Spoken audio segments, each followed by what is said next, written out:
Hello दोस्तों, नमस्कार। स्वागत है आपका फिर से नई वीडियो में। दोस्तों आज की वीडियो में हम देखने वाले हैं संसाधन से क्या तात्पर्य है और संसाधन के प्रमुख प्रकारों का उदाहरण सहित वर्णन कीजिए। तो चलिए देख लेते हैं। दोस्तों संसाधन का आशय है कोई भी भौतिक वस्तु या पदार्थ जब मानव के लिए उपयोगी या मूल्यवान होता है तो उसे संसाधन कहते हैं। संसाधन सामान्यतः 3 प्रकार के होते हैं।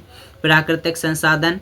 तो चलिए देख लेते हैं कि प्राकृतिक संसाधन क्या है। तो प्राकृतिक संसाधन के भी कुछ रूप होते हैं, इसके भी प्रकार होते हैं, नवीकरणीय संसाधन और अनवीकरणीय संसाधन। तो दोस्तों प्राकृतिक संसाधन की बात करें तो इस प्रकार के संसाधन जो हमें प्रकृति ने प्रदान किए हैं एवं जिनके निर्माण में मानव की भूमिका बिल्कुल नहीं है, प्राकृतिक संसाधन कहलाते हैं। इसके आधार पर संसाधनों को 2 भागों में बांटा जा सकता है, नवीकरणीय संसाधन और अनवीकरणीय संसाधन।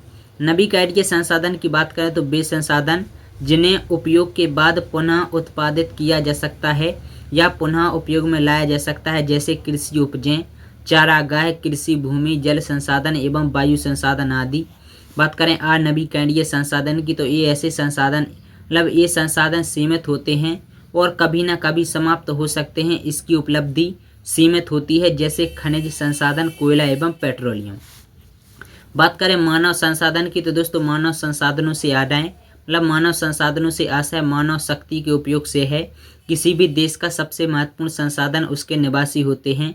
यहाँ एक महत्वपूर्ण तथ्य है कि केवल योग्य, शिक्षित, कार्यकुशल एवं तकनीकी में निपुण लोग ही देश के संसाधन हो सकते हैं। ऐसे ही लोग प्राकृतिक संसाधनों का उचित प्रयोग कर सकते हैं और उनको बहुमूल्य बना सकते हैं। मानव संसाधनों के बिना किसी देश के प्राकृतिक संसाधन महत्वहीन होते हैं। बात करें मानव निर्मित संसाधन की दोस्तों मानव निर्मित संसाधन उत्पादन के वे संसाधन हैं जिनका निर्माण मानव ने पर्यावरण के भौतिक पदार्थों का उपयोग करने के लिए किया है, जैसे मशीनें, भवन, उपकरण आदि। अब देख लेते हैं दोस्तों भूमि संसाधन। दोस्तों जो भूमि संसाधन है, भूमि एक महत्वपूर्ण संसाधन है क्योंकि मानव भूमि पर ही रहता है और उसकी अधिकांश आवश्यकताओं की पूर्ति भी भूमि से ही होती हैं। भूमि का उपयोग विभिन्न प्रकार के कार्यों जैसे मकान, सड़क और रेल मार्ग, कृषि, पशुचारण, खनन, उद्योग आदि में किया जाता है। भूमि का उपयोग समय समय पर स्थान पर अलग अलग हो सकता है। एक ही प्रदेश में समय समय पर इसका प्रयोग बदल सकता है।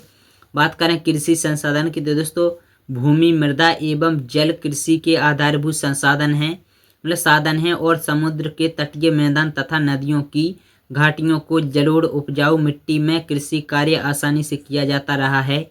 उर्वरकों, कीटनाशकों, सिंचाई के विभिन्न साधनों तथा उन्नत बीजों और यंत्रों की मदद से प्रति एकड़ उपज में वृद्धि हुई है। बात कर लेते हैं जल संसाधन की। तो दोस्तों धरातल पर जल वर्षा, नदियों, झीलों, तालाबों, हिमनदों, झरनों, नलकूपों आदि से प्राप्त होता है। जल का उपयोग सिंचाई उद्योग, घरेलू उद्योग, जल आपूर्ति, मत्स्य पालन एवं जल परिवहन में होता है। संपूर्ण विश्व में सर्वाधिक जल का उपयोग कृषि कार्य हेतु किया जाता है। तो दोस्तों ये हो गए हमारे पूरे के पूरे संसाधन और संसाधन की परिभाषा। बाकी अगर आप लोगों को वीडियो पसंद आई हो, वीडियो को लाइक करना, शेयर करना और चैनल को सब्सक्राइब करना बिल्कुल भी ना भूलें, क्योंकि काफ़ी इम्पोर्टेंट ये जो है प्रश्न है।